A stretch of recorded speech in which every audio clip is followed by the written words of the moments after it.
Hello, everyone. My name is Mike Koss, and welcome to another edition at KevAdvoTech. As many of you know, at KevAdvoTech, while we're focused on technology and how technology will support and enhance the lives of special needs individuals and their loved ones and caretakers, we also like to focus on some human interest stories that we run into along the course of life here. And today, I'm delighted and thrilled to have a gentleman by the name of Jack Wood joining us. I first met Jack down in Florida, in the Villages, Florida, in Central Florida.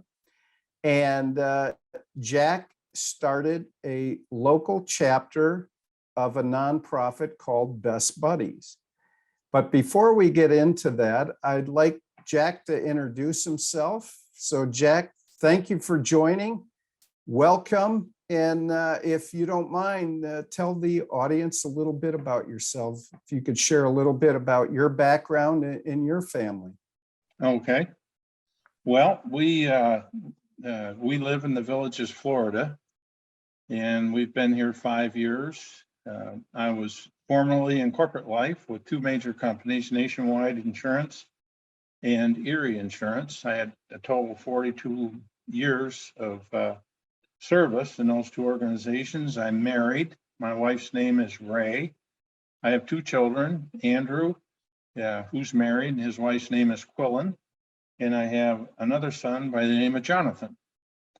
And we are acquainted, Mike, you and I, through my son, Jonathan, happens to be special needs. Yep. And Jonathan has a history of serious mental illness, and it's largely in the schizophrenia, called schizoaffective bipolar type disorder, and he's also high functional autistic. He drives a car, and but he has a hard time focusing, and we've had numerous hospitalizations down through the years. And so my interest in Best Buddies evolved from my family and our circumstances with our son, and trying to make a difference in the quality of his life. So that's a little bit about who I am and how we got here and where we are. Oh, that's great. Thank you, Jack. So let's talk at a higher level for a minute. Let's share with our audience a little bit about Best Buddies for those that may not be familiar. I mean, I've gotten involved myself. Full transparency here to the audience. I am participating with Best Buddies locally. Again, that's how Jack and I met. I had the pleasure of meeting him. I believe it was last fall or late fall. Mm-hmm. And I'm now involved locally, but I was fascinated when I first learned a little bit about Best Buddies.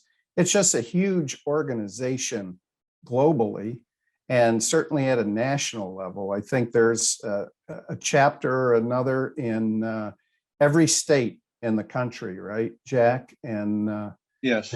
Can you talk a little bit about what is Best Buddies? What is their mission and objective? Okay. Well, I'd like to start out and mention that, as you mentioned earlier, that it's a huge organization. It's worldwide. There are over 1,900 chapters. The Villages chapter of Best Buddies, which is new, is only 6 or 7 months old, that we have put together here, is just one of 1,900. There are over 200 million people throughout the world that have intellectual and/or developmental disabilities. And the programs that Best Buddies has tries to help people with these disabilities to form meaningful friendships with their peers and even get successful jobs.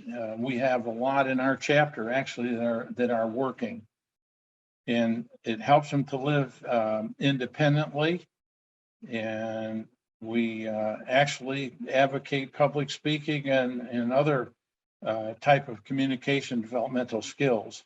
So it's a pretty interesting program. And one of the things that I like to highlight more than anything is that people who have intellectual and or developmental disabilities often end up isolated from society. They Yeah. live oftentimes with caregivers, most often parents.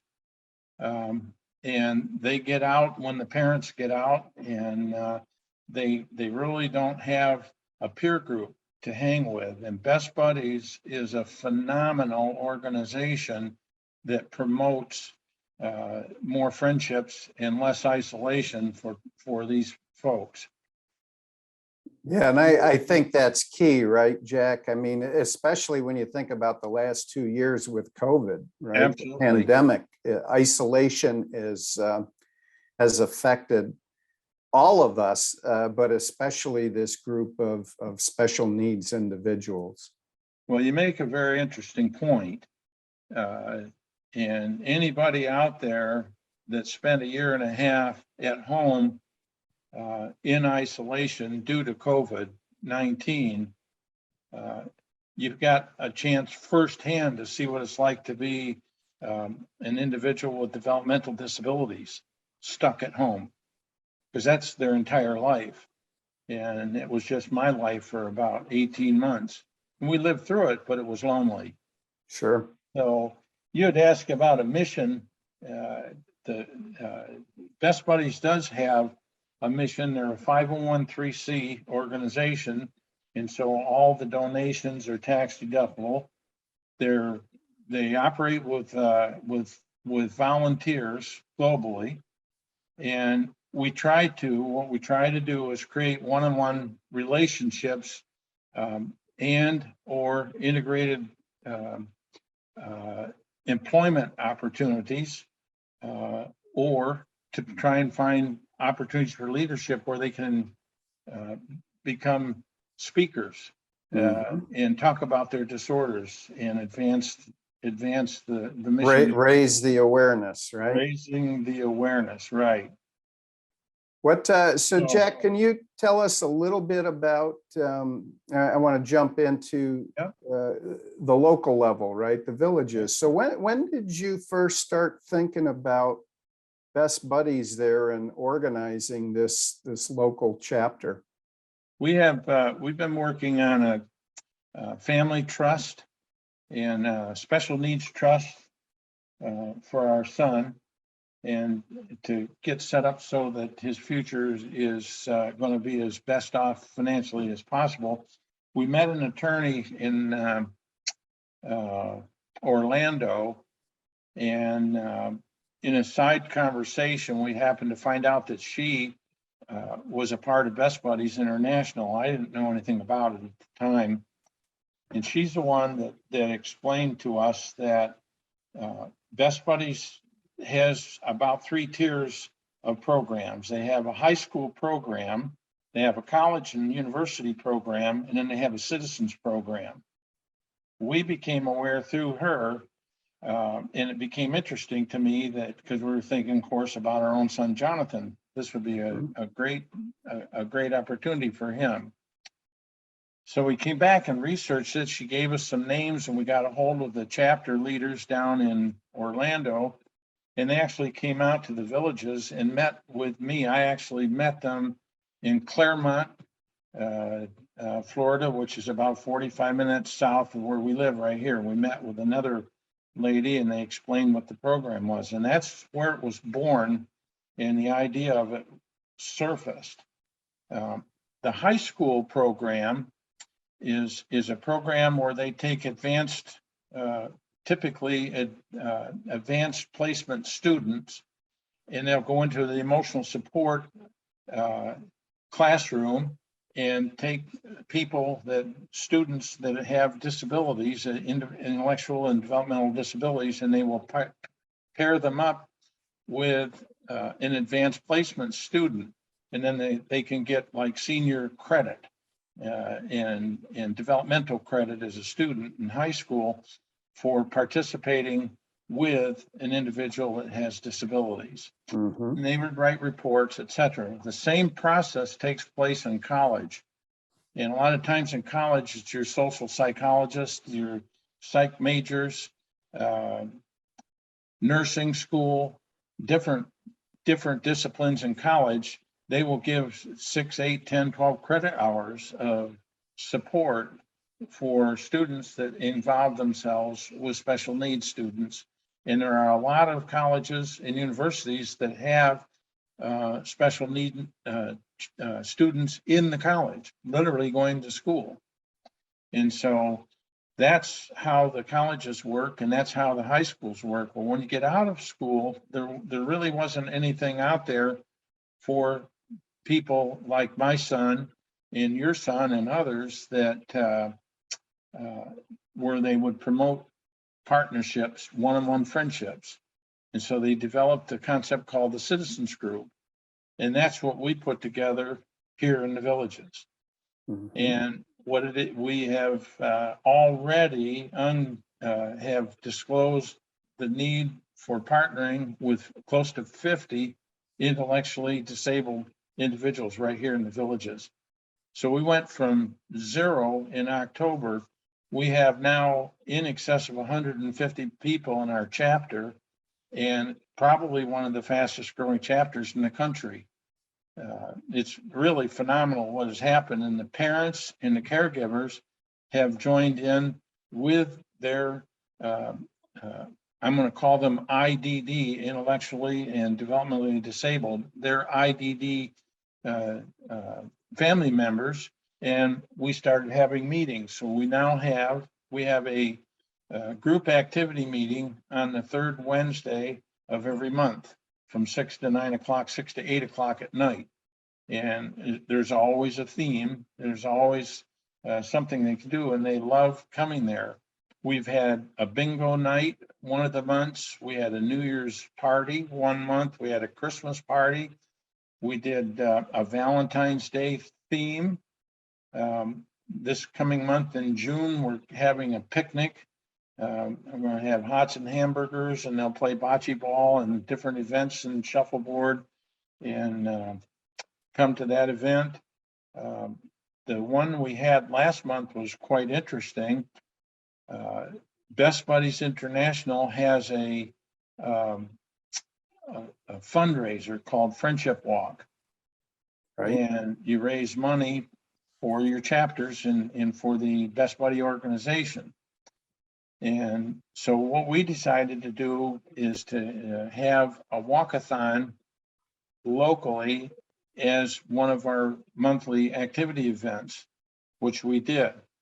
Well, the Friendship Walk campaign started, I think, in mid-March, somewhere in there, and ended on April 30th.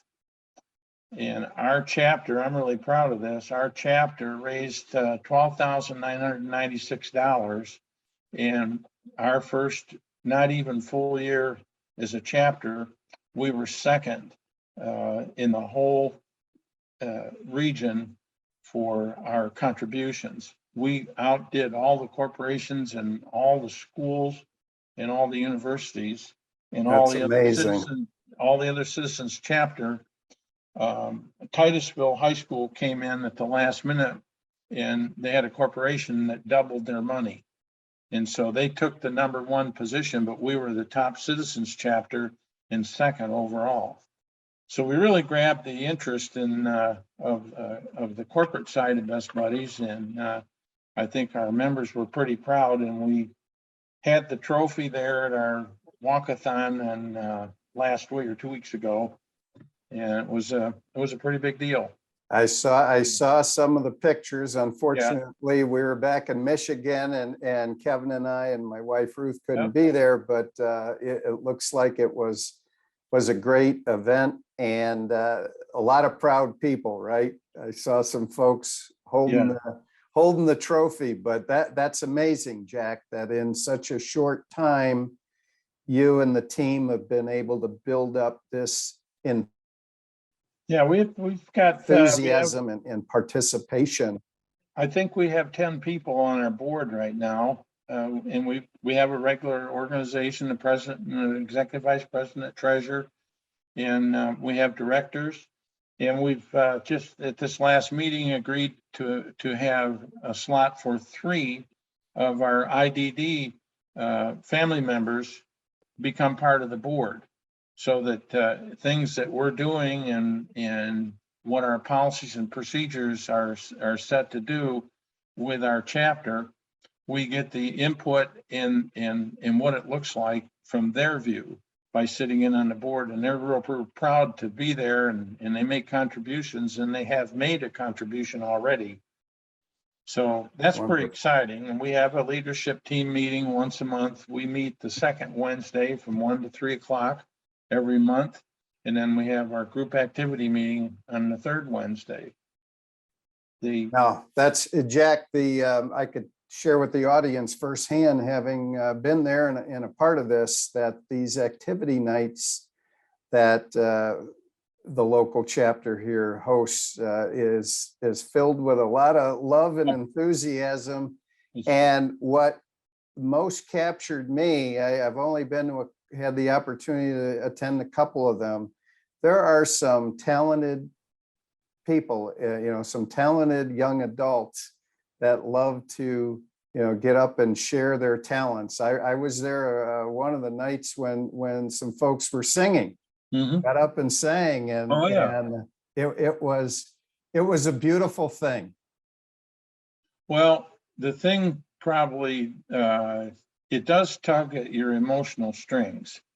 And I will tell you that what probably has done more to tug at my heart is to stand up in front of the group and see 35 to 50 people with intellectual disabilities, some of them physical disabilities that are confined to wheelchairs, and they can only drive the wheelchair with their hands and their finger on a little lever. And we have dances, and all 35 to 50, how many ever in attendance for the night, are out on the dance floor. Every single person has a grin wrapped right around their head. And I'm standing there thinking, we as individuals without disabilities are often frustrated with life, and we think that life isn't treating us all that fair, and we're upset half the time over things that don't mean anything. And these people come there and they get out on the dance floor, and this is the greatest day of their life. The absolute greatest day of their life. Yeah. And they just love it. Yeah. And no, hey, great points. Yeah, great points, Jack.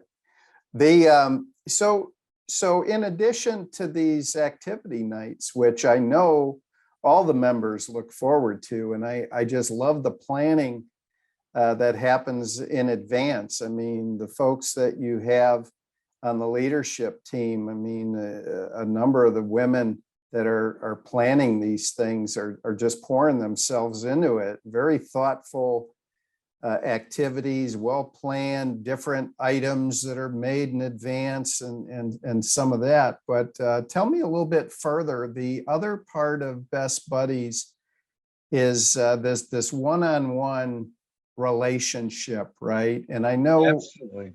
Yep, I know we're going to do that down the line here at the local chapter in the villages, but can you tell us a little bit about that concept and what this one-to-one interrelationship and pairing is about? Well, I'm going to start by painting a picture of a high school. When Best Buddies puts a chapter together in a high school, there's usually a teacher advisor that's in charge of the project. And what that teacher does is goes into the advanced placement group and finds students that would be interested in volunteering and becoming part of a one-to-one relationship with a person with an intellectual and developmental disability. Those students are right there in the school. So the students are called buddies, and the advanced placement students are called peer buddies. And so the two get together, and it all happens right there in the school. Our chapter went together as a citizens chapter, just exactly the opposite. We started with the buddies from all over the villages. They come from all parts of the villages, from folks from several different states. As you know about the villages, people from all over the country live here. And so the buddies that live, the IDDs that are living with their family members here in the villages are from all over the country. Well, we couldn't just grab a group of people over on the right side of the fence and say, you're buddy peers, and come over here and grab the buddies. We didn't even know where they were, couldn't find them. Right.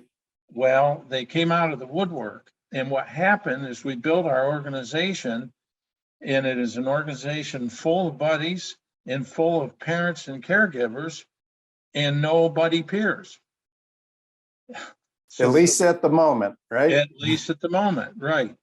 And so what we're doing, and we started this last month, is we now are formally going to get into the peer buddy business. And we're looking for volunteers that would enjoy taking on, like a big brother or big sister group, taking on one of these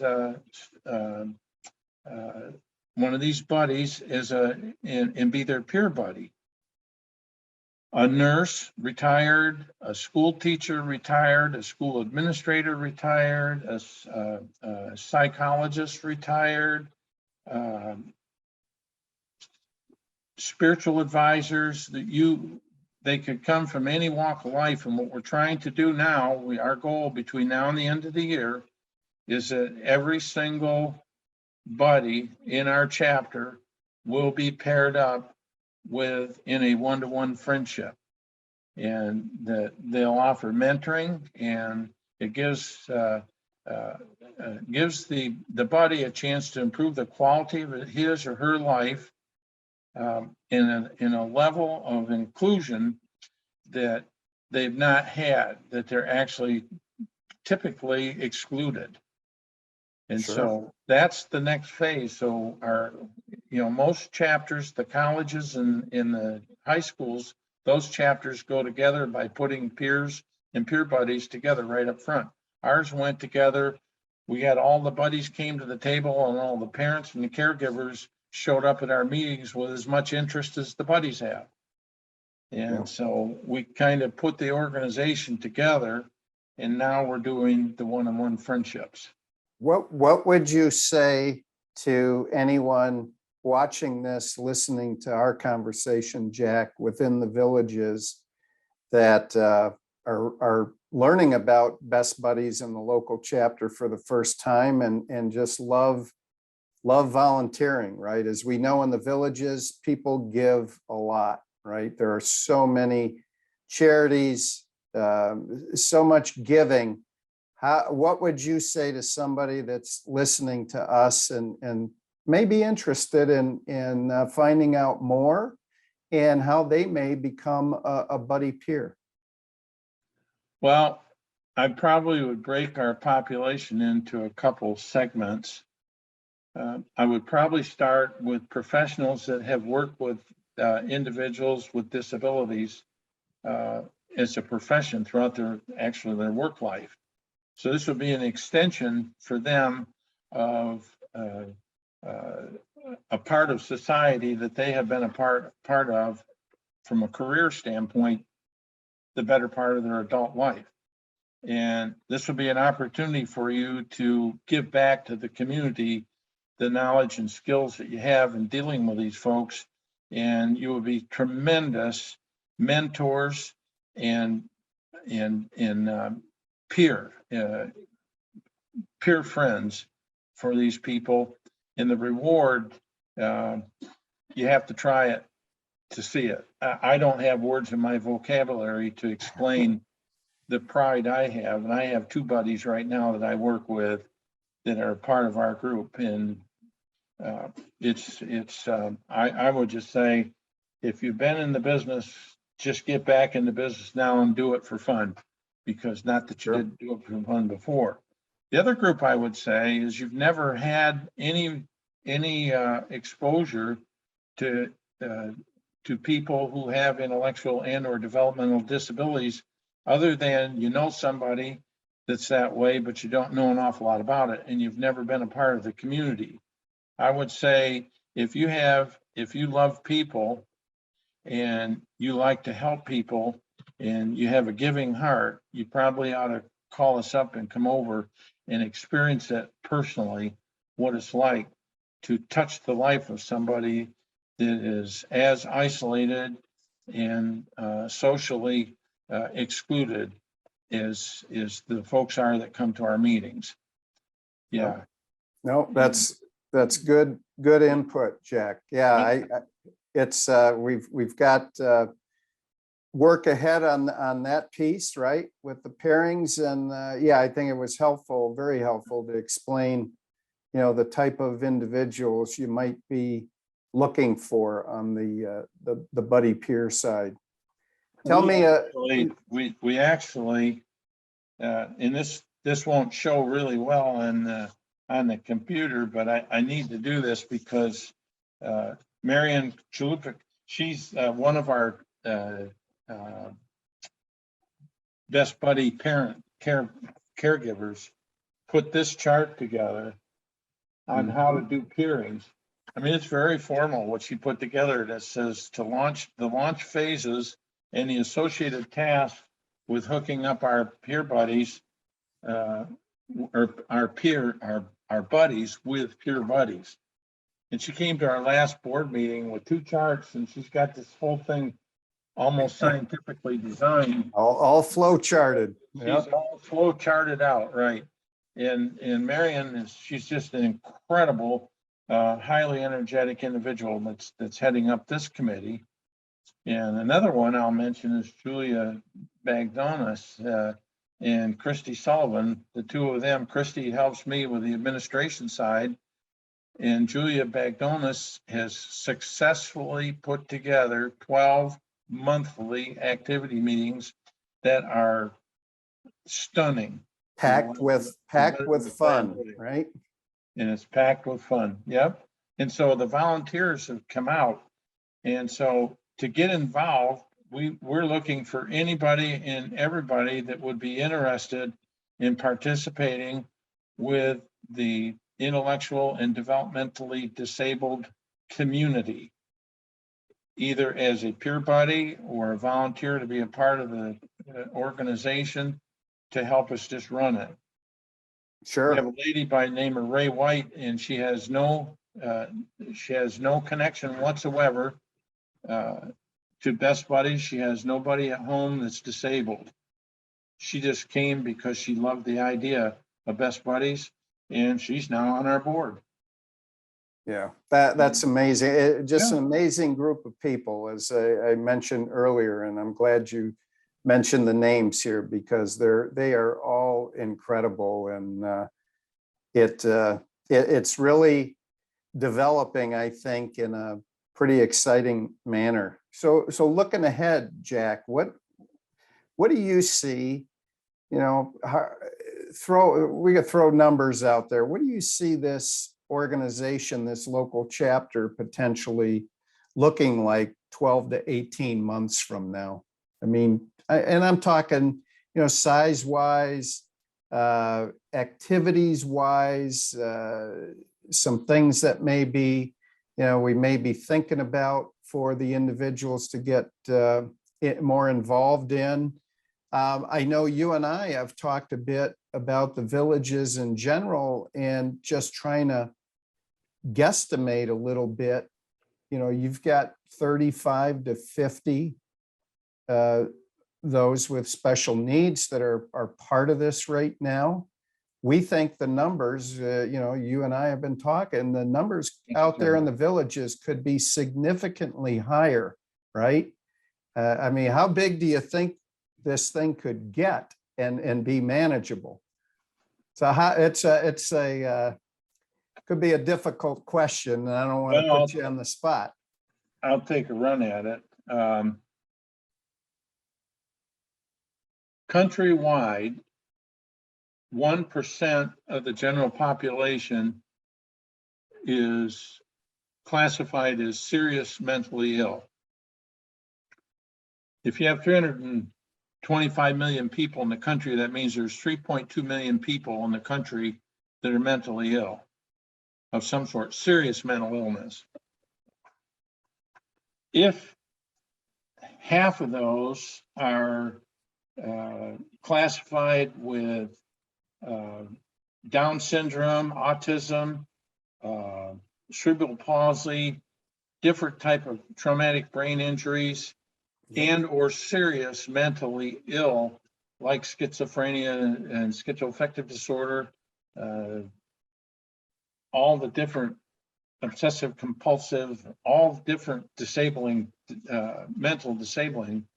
And you say just 0.5%. Well, if you have 150,000 people in the villages, then that would suggest that of that 150,000 people, probably 1/2 of 1% would fall in that category. That would be 750 people. Mhm. Then as you cull that number down even a little bit further, from a mathematical standpoint, you say, well, I'm going to only put 50% credibility weight on that data point. So you're now saying you got 600 or 700 people. So now you say, if that's half credible, we ought to be pretty comfortable. We've got 300 people in the villages with that would be classified IDD, individual, intellectually and developmentally disabled. Okay. So there's 300. If we get half of those to be a part of Best Buddies, that would be 150. It would be the largest, probably the largest and most successful single community Best Buddy chapter in the whole United States, because we're geographically concentrated. We're soon to be 8 by about 22 miles. Right. Eight Growing miles like by 22 gangbusters. line, but right now the villages is technically about 8 miles by 12 miles, and it's expanding rapidly another 8 miles. So you take 130, maybe 130,000 people in that 8 by 12 mile rectangle, they're all right here. You don't have that in other communities where you would have that level of concentration. Another unique side of it is the parents and the caregivers of all of our people are retired. Yeah. And so we have the opportunity for volunteer resources to make the organization a lot more robust than what it already is. But to go from zero, we're already the second largest chapter in the state of Florida for a citizens group. That's Already. amazing. Yep. You know, In we've less never than a year. Yeah. we never even advertised it. Yeah. And there's a lot of programs. We've got special needs bowling and special needs soccer, special needs golf.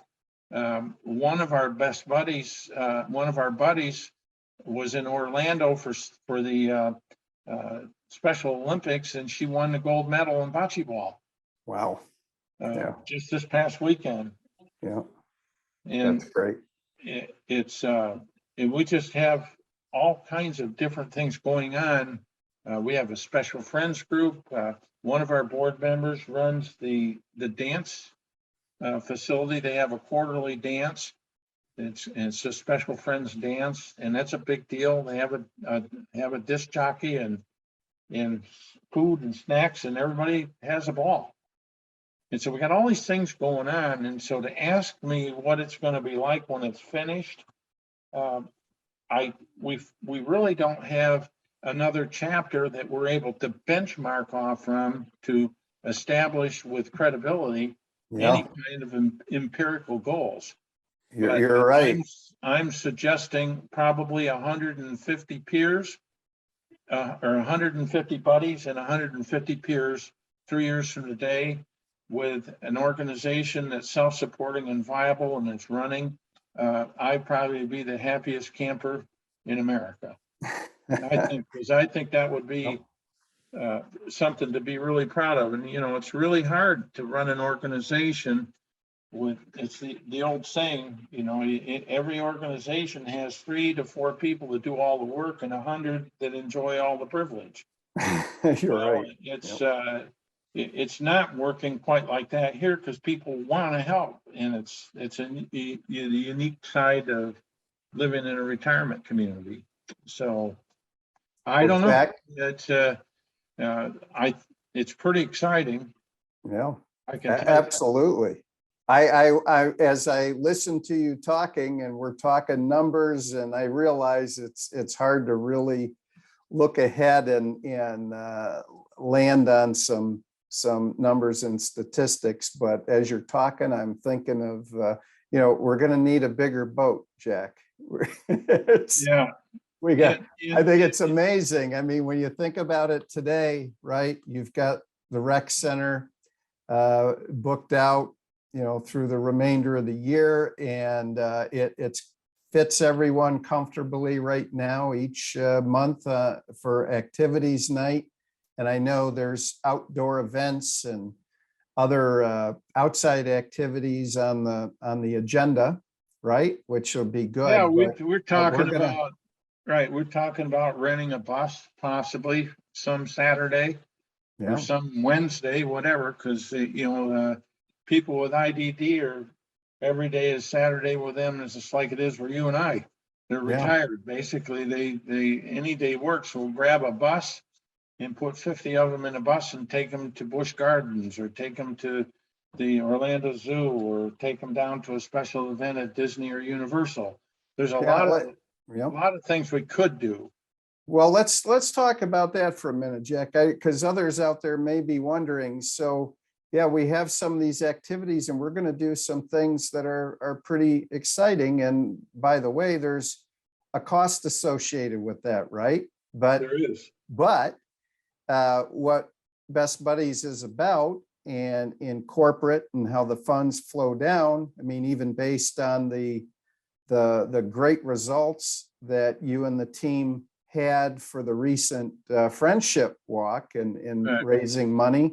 I mean, I believe the hope is and intent is when some of these more costly offsite events occur, right, that we're going to have funding for it.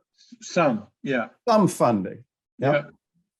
No, and that's helpful. I think every little bit helps, right? What we're trying to do right now,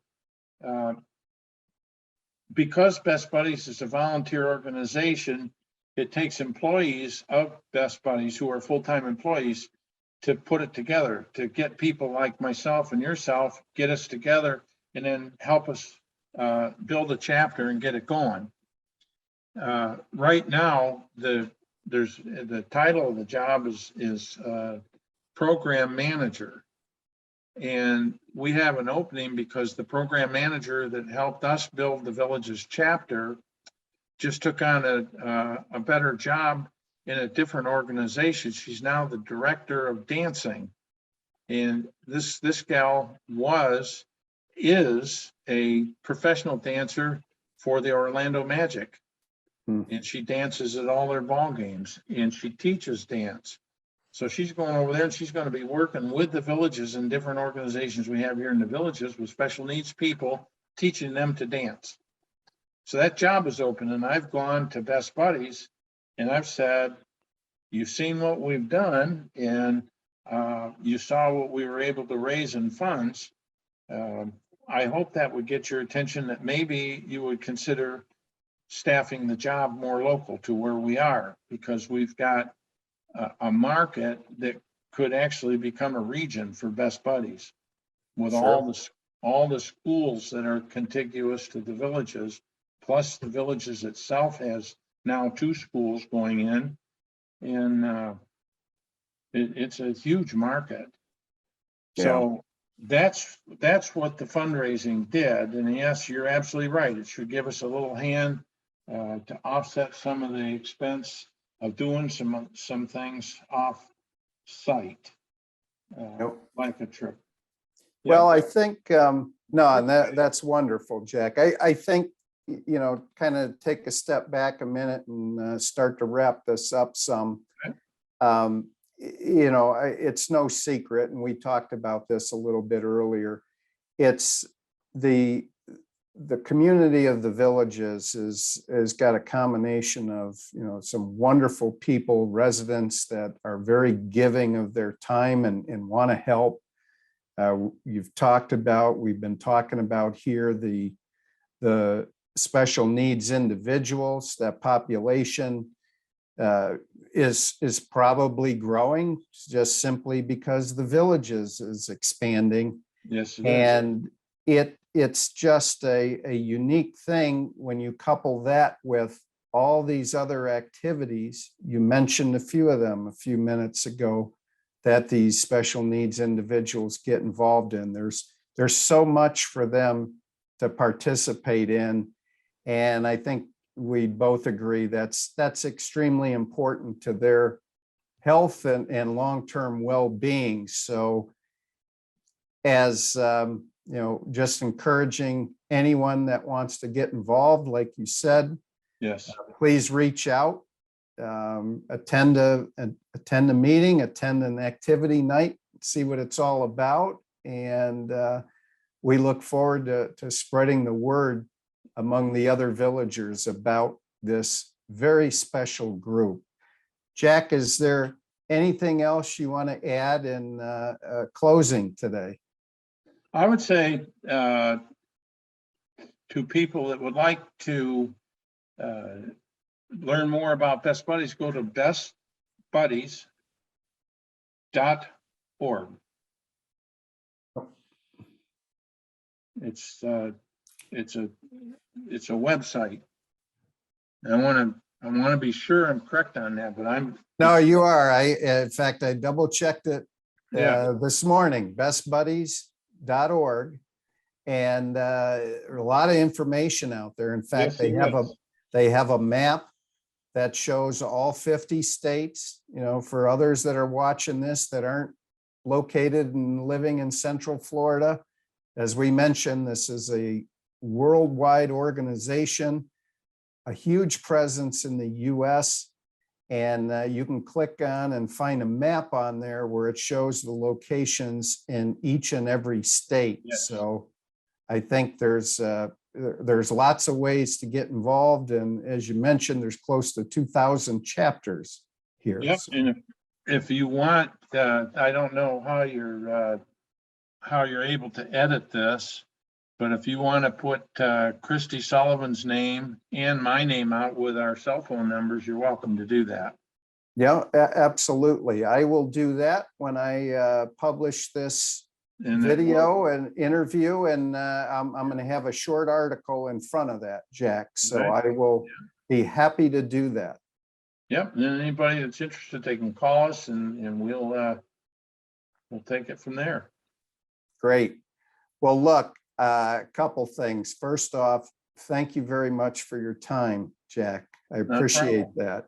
And second of all, most importantly, thank you for everything you're doing. I mean, getting this thing off the ground, it was your vision, and getting this thing moving, and you have recruited a group of wonderful people to help continue to build this organization.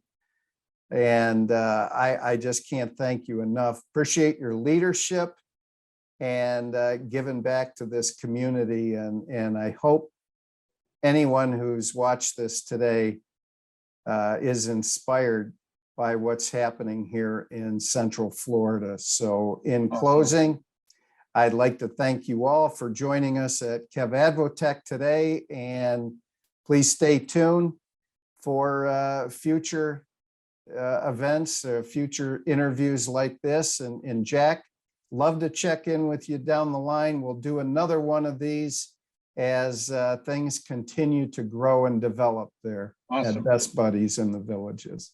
All right. Well, thank you very much, Mike.